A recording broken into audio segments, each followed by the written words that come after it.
बिस्मिल्लाहिर्रहमानिर्रहीम अस्सलामुअलैकुम dear students, आज हम डिस्कस करेंगे first year physics new syllabus 2025 chapter number 2 force and motion.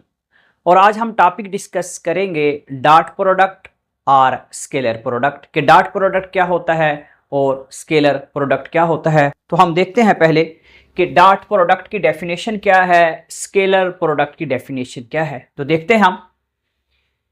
If the product of two vectors result in a scalar quantity, then it is called dot product or scalar product। हमारे पास दो values मौजूद हो, दो values को आपस में multiply करें, आपस में उनका प्रोडक्ट करें। दोनों quantities as a vector quantity हो, वेक्टर क्वांटिटी को दोनों को हम आपस में प्रोडक्ट करें। प्रोडक्ट करने से जो क्वांटिटी हमें हासिल होगी वो एज अ स्केलर क्वांटिटी होगी। ऐसी प्रॉपर्टी या ऐसी कंडीशन हमारे पास स्केलर प्रोडक्ट या डॉट प्रोडक्ट कहलाती है। दोबारा रिपीट करूंगा कि हमारे पास दो क्वांटिटीज हों, दोनों वेक्टर क्वांटिटीज हों, दोनों आपस में प्रोडक्ट हों। प्रोडक्ट होने के बाद जो क्वांटिटी हम हासिल करें उस क्वांटिटी को हम स्केलर क्वांटिटी या उस प्रोडक्ट को हम स्केलर प्रोडक्ट कहेंगे। तो देखते हैं हम, हमारे पास एक क्वांटिटी ए है और दूसरी क्या है जी, बी है, is equal to A B cos theta. अब A dot B is equal to A B cos theta. ये कॉस थीटा यहां पे क्यों आया है, वजह तो होगी कोई। यहां पे साइन थीटा क्यों नहीं आया, इस चीज को समझना है कि ए डॉट बी हमने दोनों को आपस में मल्टीप्लाई किया।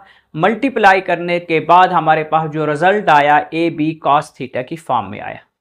इस डॉट की जगह कॉस क्यों आया है, इस डॉट की जगह साइन क्यों नहीं आया, इस चीज को हम एक एग्जाम्पल को पहले हम डिस्कस करेंगे, फिर उसके बाद हम इस पॉइंट्स को डिस्कस करेंगे।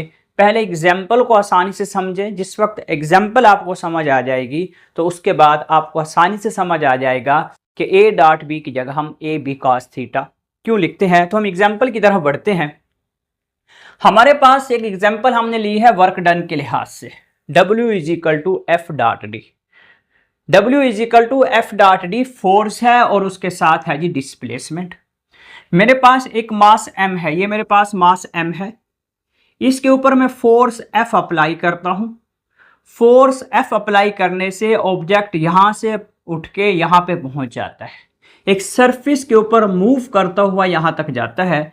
तो डिस्प्लेसमेंट ये हो गया। फोर्स और डिस्प्लेसमेंट दोनों की डायरेक्शन सेम है, मतलब ऑब्जेक्ट जो मूव किया है, ऑब्जेक्ट ने जो डिस्प्लेसमेंट तय किया है वो फोर्स की डायरेक्शन में तय किया है। अब हम देखेंगे कि हमारे पास ये तो एक सिंपल फार्मूला बन गया, W is equal to F dot D या W is equal to F D. अब हम कहते हैं कि हमारे पास फोर्स हमने इस डायरेक्शन में नहीं लगाई बल्कि फोर्स हमने इस डायरेक्शन में लगा दी। जिस वक्त फोर्स हम इस डायरेक्शन में लगाएंगे तो आपका जो मास है वो घिसड़ता हुआ यहां तक तो पहुंच गया। अब हमारे पास ये फोर्स है, फोर्स के हम कंपोनेंट्स बना लेंगे। जैसे रेजोल्यूशन ऑफ फोर्स के अंदर, जैसे प्रीवियस हमारा टॉपिक था रेक्टेंगुलर कंपोनेंट्स के लिहाज से, हमारे पास फोर्स थी, उसके हमने कंपोनेंट बनाए। F X is equal to F cos theta और F Y is equal to F sine theta. दो कंपोनेंट्स बन गए, एक कंपोनेंट्स ये बन गया, एक कंपोनेंट्स ये बन गया। अब हम इसके अंदर ये देखेंगे कि हमारे पास जो डिस्प्लेसमेंट आया है, डिस्प्लेसमेंट की डायरेक्शन तो ये है, ये हमारा डिस्प्लेसमेंट है। जिस वक्त डिस्प्लेसमेंट की डायरेक्शन, डिस्प्लेसमेंट इस डायरेक्शन में है। अब हम ये देखेंगे ये D है, इसके पैरेलल कौन सा कंपोनेंट है। जैसे ये D था, इसके पैरेलल फोर्स थी। अब ये D है, इसके पैरेलल ये फोर्स तो नहीं है, इसके पैरेलल ना ही ये है एफ साइन थीटा, बल्कि इसके पैरेलल जो कंपोनेंट है वो एफ कॉस थीटा है। तो हमारे पास जो फार्मूला आएगा फिर वर्क डन का, W is equal to F D cos theta, यानी कि हम इसको यूं लिखेंगे W is equal to F cos theta into D, यानी कि हमने फोर्स का कंपोनेंट्स हमने इस्तेमाल किया, या फोर्स का प्रोजेक्शन जो यहां पे बन रहा है, या ये हमारे पास हॉरिजॉन्टल कंपोनेंट है। अब समझ आ गया कि अगर हमारे पास डॉट पॉइंट हो, डॉट मौजूद हो, दो वेक्टर क्वांटिटीज आपस में मल्टीप्लाई हो रही हो, दरमियान में डॉट हो, तो हम हॉरिजेंटल कंपोनेंट इस्तेमाल करते हैं। हॉरिजेंटल कंपोनेंट क्यों इस्तेमाल करते हैं कि हमने देखना है कि डिस्प्लेसमेंट के पैरेलल कौन सा कंपोनेंट है, क्योंकि यहाँ पे फोर्स और डिस्प्लेसमेंट दोनों पैरेलल हैं। तो इस जगह के ऊपर ये डिस्प्लेसमेंट है, ये हमारा फोर्स है, ये फोर्स का कंपोनेंट है। जिस वक्त फोर्स का कंपोनेंट और डिस्प्लेसमेंट दोनों आपस में पैरेलल हैं, तो हम यहाँ पे एफ डी कास थीटा लिखेंगे, यानी कि फोर्स का component F cos theta into D आ जाएगा। अब हम आगे एग्जाम्पल के बाद हम इनको डिस्कस करते हैं, आसानी से अब समझ आ जाएगा कि A dot B A B cos theta के इक्वल क्यों होता है। अब देखते हैं हम, A and B are the magnitude of vector. ये जो ए है और ये जो बी है, ये मैग्नीट्यूड है किसके, ए के और बी के मैग्नीट्यूड है। एंड थीटा इज, और जो थीटा है इन दोनों के दरमियान बन रहा है। अब यहां से ये मत समझिएगा कि ये हमारे पास ए अलग क्वांटिटी है, बी अलग है, कास थीटा अलग है, तीन वैल्यूज है, ये बात नहीं है। बल्कि हमारे पास ए है, बी कास थीटा होगा, बी है, या ए कास थीटा होगा। इस तरीके से होंगे जैसे यहाँ पे मौजूद है। आप देखें A dot B is equal to A, ये पूरी की पूरी एक टर्म है, ये एक टर्म है, दो टर्म्स होंगी, A dot B into A B cos theta. अब हमारे पास एक वेक्टर ए था और ये वेक्टर बी है। अब बी के हमने कंपोनेंट बनाए, ये हमारे पास बी साइन थीटा बन गया, ये हमारे पास बी कास थीटा। अब अगर इसी एग्जाम्पल को देखें, एफ था F sine theta F cos theta, ये बी कास थीटा। इस बी कास थीटा ए के क्या है जी, पैरेलल है। जिस वक्त ए के पैरेलल है तो हम लिखेंगे ए इंटू बी कास थीटा। अब बी कास थीटा को हम क्या कहेंगे, बी कास थीटा के मुख्तलिफ नाम हैं, वो कौन कौन से हैं, horizontal components of the B. ये हमारे पास बी का हॉरिजेंटल कंपोनेंट है, एक हो गया। इफेक्टिव कंपोनेंट ऑफ बी, ये बी का इफेक्टिव कंपोनेंट है। बी वेक्टर का, बी जो हमारे पास वेक्टर है, इसका इफेक्टिव कंपोनेंट है बी कास थीटा, या हम बी साइन थीटा भी इसका इफेक्टिव कंपोनेंट होगा। Projection of B on A, B का जो प्रोजेक्शन है, बी का जो साया है वो ए के ऊपर पड़ रहा है।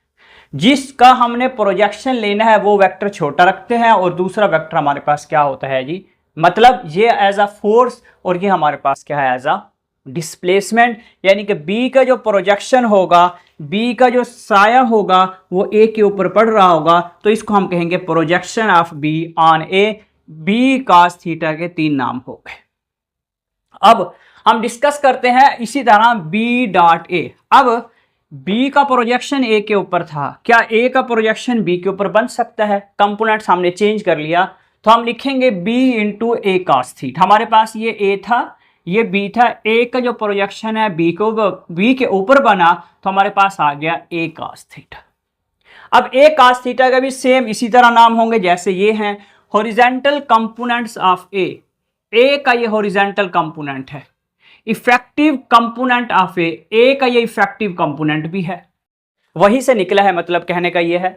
प्रोजेक्शन ऑफ ए का जो प्रोजेक्शन है, ए का जो साया है किसके ऊपर पड़ रहा है जी, बी के ऊपर पड़ रहा है। अब हम एग्जाम्पल को देखेंगे, क्योंकि हमने एग्जाम्पल से ही हमने ये समझा है।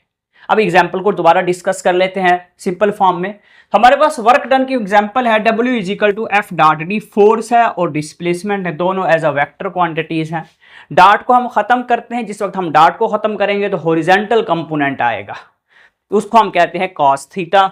W is equal to F cos theta into D, W is equal to F D cos theta. तो ये वाला हमारा इफेक्टिव कंपोनेंट भी है, हॉरिजेंटल कंपोनेंट भी है, और ये फोर्स का प्रोजेक्शन भी हम कह सकते हैं। इसके बाद हम देखते हैं जी characteristics of a scalar product. Scalar product की करैक्टरिस्टिक्स क्या है, खसूसियात क्या हैं, उसको हम डिस्कस करते हैं। डॉट प्रोडक्ट की हम करैक्टरिस्टिक्स देखते हैं कि पहली करैक्टरिस्टिक्स, पहली खसूसियात के अंदर क्या होता है, करैक्टरिस्टिक्स ऑफ स्केलर प्रोडक्ट या डॉट प्रोडक्ट। पहले हमने लिखी है जी कम्यूटेटिव प्रॉपर्टी, कि कम्यूटेटिव प्रॉपर्टी को किस तरह फिलफुल करता है उसको हम देखते हैं। अगर हमारे पास हो ए वेक्टर है, ये बी है, बी का प्रोजेक्शन ए के ऊपर हो, इसको हम लिखेंगे A dot B is equal to A into B cos theta, यूं लिखेंगे। अगर हमारे पास एक वेक्टर ए हो, ए का प्रोजेक्शन बी के ऊपर हो, तो उसको हम लिखेंगे B dot A is equal to B into A cos theta. अब देखते हैं हम इसको, हम लिख सकते हैं A dot B is equal to A B cos theta. Same इसी तरह अगर बी डॉट ए हो तो इसको भी हम लिख सकते हैं ए बी कॉस थीटा। दोनों आपस में मल्टीप्लाई हो रहे हैं, जिस वक्त दोनों आपस में मल्टीप्लाई हो रहे हैं और 0 डिग्री एंगल हो, 90 डिग्री एंगल हो, 180 डिग्री एंगल हो, तो इससे इसके ऊपर किसी किस्म का कोई फर्क नहीं पड़ेगा, क्योंकि कॉस की प्रॉपर्टी है।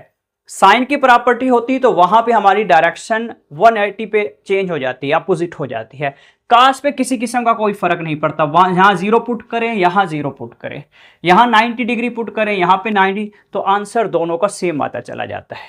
तो हम लिखेंगे A dot B is equal to B dot A, ये हमारे पास आ जाएगी जी, प्रॉपर्टी आ जाएगी। इस प्रॉपर्टी को हम कहते हैं जी कम्यूटेटिव प्रॉपर्टी। ये हमारे पास कम्यूटेटिव प्रॉपर्टी होगी। नेक्स्ट हमने पॉइंट का नाम लिखा है जी म्यूचुअली परपेंडिकुलर। अगर हमारे पास दो वेक्टर्स हों, एक वेक्टर ए है, दूसरा वेक्टर हमारे पास बी हो, दोनों वेक्टर आपस में म्यूचुअली परपेंडिकुलर हो, दोनों आपस में 90 डिग्री पे हो। जैसे हमारे पास फोर्स और डिस्प्लेसमेंट अगर 90 डिग्री पे होते हैं तो वहां पे हमें किसी किस्म का कोई वर्क हासिल नहीं होता। तो इसको हम देखते हैं यहाँ पे हमें रिजल्ट क्या मिलता है। तो हम लिखते हैं जी A dot B is equal to A B cos theta, theta is equal to 90 degree. तो हमारे पास आ जाएगा जी A B cos 90 degree, cos 90 होता है हमारे पास 0, तो हमारी ये जो टर्म आ जाएगी ए डॉट बी, तो हमारा जो आंसर आएगा वो 0 के इक्वल होगा। जिस वक्त दो वेक्टर्स दोनों आपस में म्यूचुअली परपेंडिकुलर हो डॉट की फॉर्म में, तो हमारा जो आंसर आता है उसको हम कहते हैं A dot B is equal to 0 है। नेक्स्ट हमारे पास है जी दो वेक्टर आपस में पैरेलल है। जिस वक्त दोनों वेक्टर आपस में पैरेलल होंगे तो उसका रिजल्ट क्या आता है उसको हम देखेंगे। A dot B is equal to A B cos theta. Theta हमारे पास है जी 0 डिग्री, दोनों के दरमियान जो एंगल है वो 0 है, तो हमारे पास आ जाएगा जी ए बी कॉस 0 डिग्री, तो हमारे पास आ जाएगा जी A B.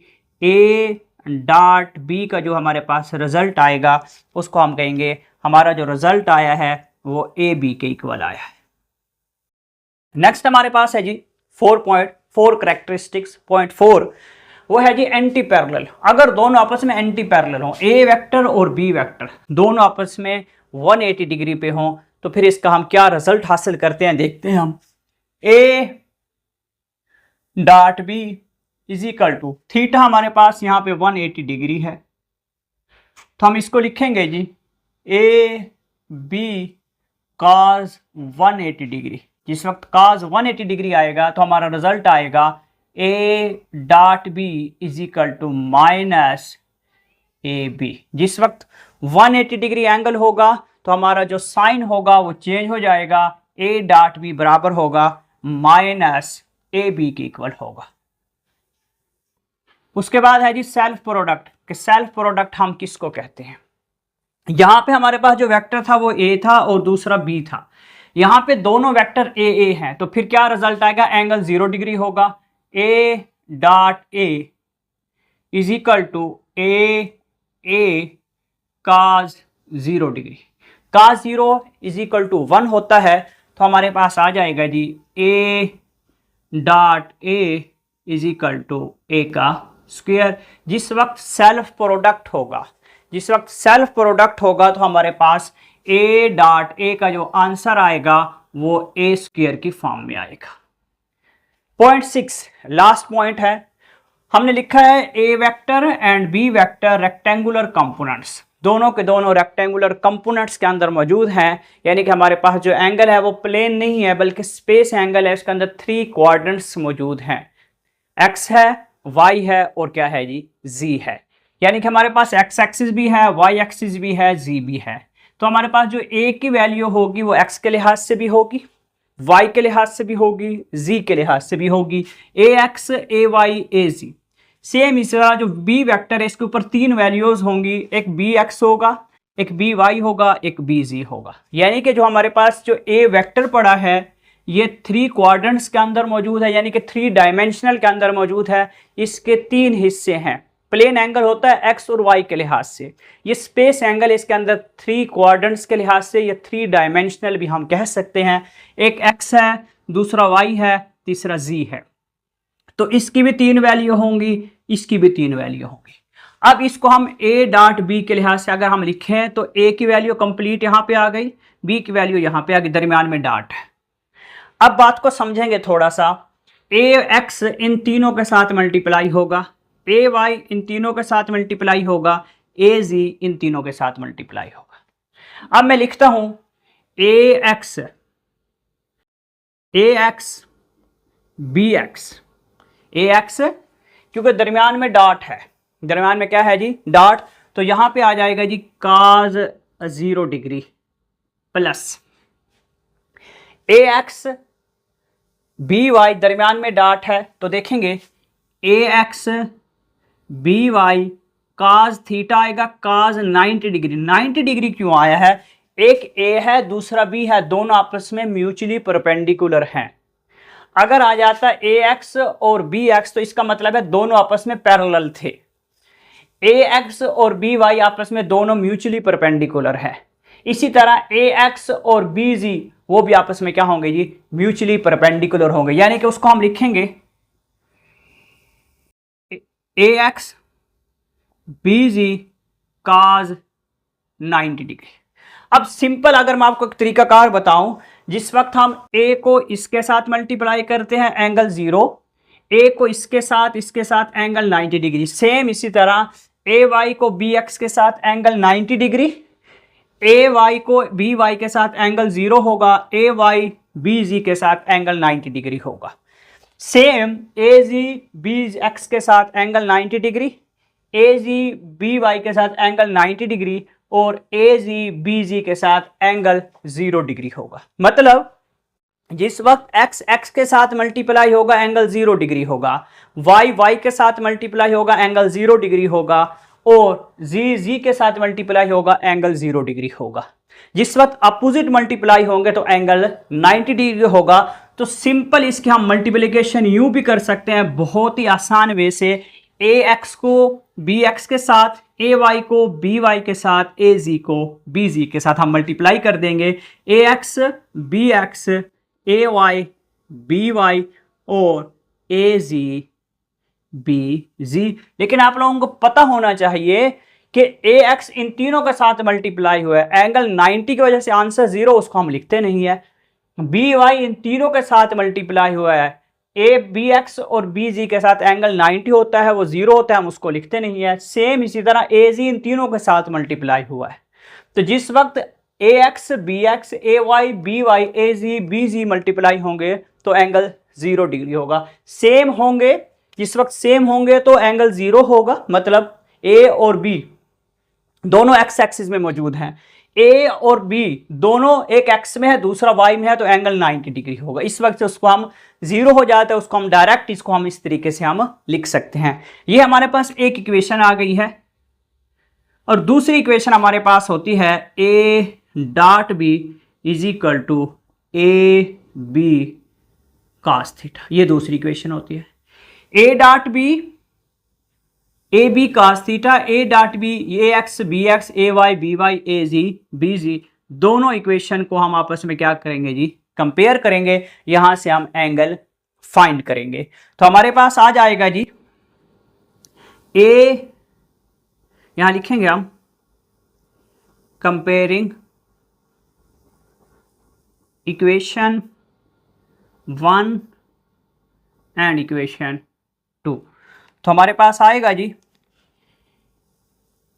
A B cos theta is equal to A X B X, A Y B Y, A Z B Z. तो हमारे पास आ जाएगा जी cos theta is equal to A X B X A Y B Y A Z B Z dividing by A B का magnitude, ये magnitude होगा जी। तो इस तरीके से हम डॉट प्रोडक्ट को हम रिजॉल्व करेंगे, डॉट प्रोडक्ट की कैरेक्टरिस्टिक्स को हम एक्सप्लेन करें। जिस तरीके से टॉपिक को व्हाइट बोर्ड के ऊपर मेंशन किया है, पेपर में जो एग्ज़ाम के अंदर जिस वक्त आप सवाल हल कर रहे हो तो इसी तरीके से लिखें। इस तरीके से आप मैक्सिमम नंबर अटेम्प्ट कर सकते हैं, मैक्सिमम नंबर आप अचीव कर पाएंगे। मैं उम्मीद करता हूँ आप लोगों को लेक्चर समझ आया होगा। नेक्स्ट लेक्चर के अंदर मिलते हैं इंशाल्लाह। हमारे साथ जुड़े रहिएगा, अपना ख्याल रखिए। अल्लाह हाफ़िज़।